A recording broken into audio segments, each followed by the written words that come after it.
सभी बच्चों को नमस्कार। हम बात कर रहे हैं सिंगेज अलजेब्रा की, जिसका चैप्टर 7 परमुटेशंस एंड कॉम्बिनेशन की बात हो रही है, जिसकी कंसेप्ट एप्लीकेशन एक्सरसाइज 7.7 की बात हो रही है। तो देखते हैं उसका नेक्स्ट क्वेश्चन। देखिए 10th क्वेश्चन क्या कहता है। 10th क्वेश्चन कहता है कि 6x have to be place in the squares of figure below in such a way that each row contains at least 1x. In how many different ways can this be done? एक रो दिख रही है, एक ये रो है, एक ये रो है, एक ये रो, ऐसे कॉलम होता है। एक रो ये है, एक रो ये है, एक रो ये है। पहली रो में 2 जगह है, दूसरी में 4 जगह है और इसमें 2 जगह है, यानी 4 और 2 6, 2 8 जगह है। और आपके पास 6 x हैं, x x x x 6 बार लिखना है। कहते हैं 6 बार x, इसको कितनी तरीके से लिख सकते हो, लेकिन शर्त एक है कि प्रत्येक रो में कम से कम एक x हो। अब कम से कम एक x से काम चलेगा नहीं, यहाँ एक लिखोगे, यहाँ एक लिखोगे, यहाँ एक लिखोगे तो 3 बच जाएंगे। लिखने 6 हैं, लेकिन कम से कम एक x होना चाहिए। अधिक हो जाए अच्छी बात है, कम से कम एक x हो। जरा देखो ध्यान से, यहाँ पर हम पहली रो लिख रहे हैं, दूसरी रो लिख रहे हैं, तीसरी रो लिख रहे हैं, ठीक है। और ऐसा करते हैं, चूंकि ये फिगर बना हुआ है तो यहाँ नंबर ऑफ वेज लिख रहे हैं। ये फिगर बना इसलिए हम ऐसा नहीं कर रहे हैं, यहाँ नंबर ऑफ वेज लिख रहे हैं, ठीक है। फर्स्ट रो R1 लिख रहे हैं, यहाँ पर R2 लिख रहे हैं, यहाँ पर R3 लिख रहे हैं, यहाँ टोटल नंबर ऑफ वेज लिख रहे हैं, टोटल नंबर ऑफ वेज लिख रहे हैं। जरा समझिएगा, ना लिखो बाद में एक साथ कर देना। देखो आपको पहला ये केस हो सकता है कि R1 में एक x लिख दें, यहाँ जो जगह कम है तो R3 में एक x लिख दें और बचे 4 x यहाँ लिख दें, चलेगा, ठीक है।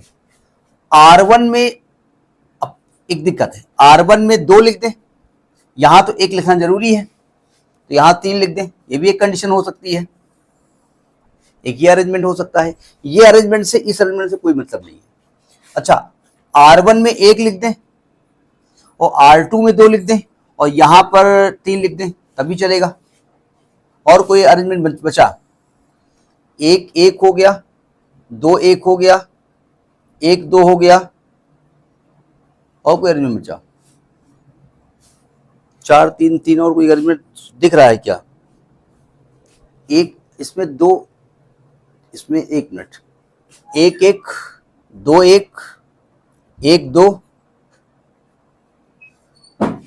1 1 2 1, हाँ यहाँ और कोई अरेंजमेंट बचा है क्या?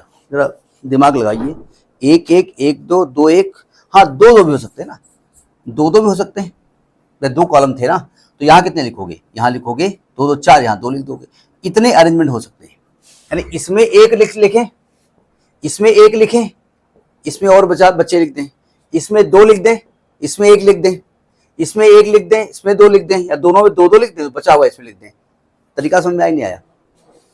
ये सोचना पड़ेगा आपको, ठीक है। तो टोटल नंबर ऑफ वेज कितने हैं ये ध्यान रखिएगा। R1 में टोटल 2 कॉलम है, R2 में 4 कॉलम है और R3 में 2 कॉलम है। तो टोटल नंबर ऑफ वेज समझिएगा कैसे लिखेंगे। अब इसको यहीं रब कर देते हैं। देखो यहां देखिए, इसमें 2 में से 1 सेलेक्ट किया, 2C1, 4 में से 4 सेलेक्ट किया, इंटू 4C4 इंटू 2C1, एक ये तरीका हो गया। प्लस, क्योंकि इसका इससे कोई मतलब नहीं है। यहां 2 में से 2, 2C2 into 4C3 into 2C1, एक ये तरीका हो गया। Plus 2C1 into 4C3 into 2C2 plus 2C2 into 4C2 into 2C2। अब इसको सॉल्व कर लो, आंसर आ जाएगा। करें सॉल्व क्या? 2C1 मतलब 2 को एक बार खोलोगे तो 2 आएगा, 4 1 आएगा, 2C1 2 आएगा, प्लस 2C2 1 आएगा, 4C3 4 आएगा, 2C1 2 आएगा, प्लस 2C1 2 आएगा, 4C3 4 आएगा। इसलिए 4C3 को 4C1 भी लिखा जा सकता है, ठीक है, इसलिए हम डायरेक्ट लिख रहे हैं। 2C2 1 आएगा, 2C2 1 आएगा, 4C2 4 इंटू 3/2 इंटू 1, 2C2 1 आएगा, 2 2 जा 4 हो जाएगा, 2 दूनी 4 हो गया, 4 दूनी 8 हो गया, 4 दूनी 8 हो गया और 3 दूनी 6 हो गया। तो 6 4 10 हो गया, 8 दूनी 16 हो गया। कुल 26 तरीके से अरेंजमेंट हो सकते हैं। आंसर देख लिया जाए कि 26 आ रहा है कि नहीं आ रहा है, और आ रहा है इसलिए इसमें गुड लिख दिया जाए। मेरा काम गुड और आप देख रहे हैं इसलिए आपका काम गुड। ठीक, तो ये आपकी इस एक्सरसाइज का फिनिशीकरण हो गया। नेक्स्ट किसी और वीडियो में। नमस्कार।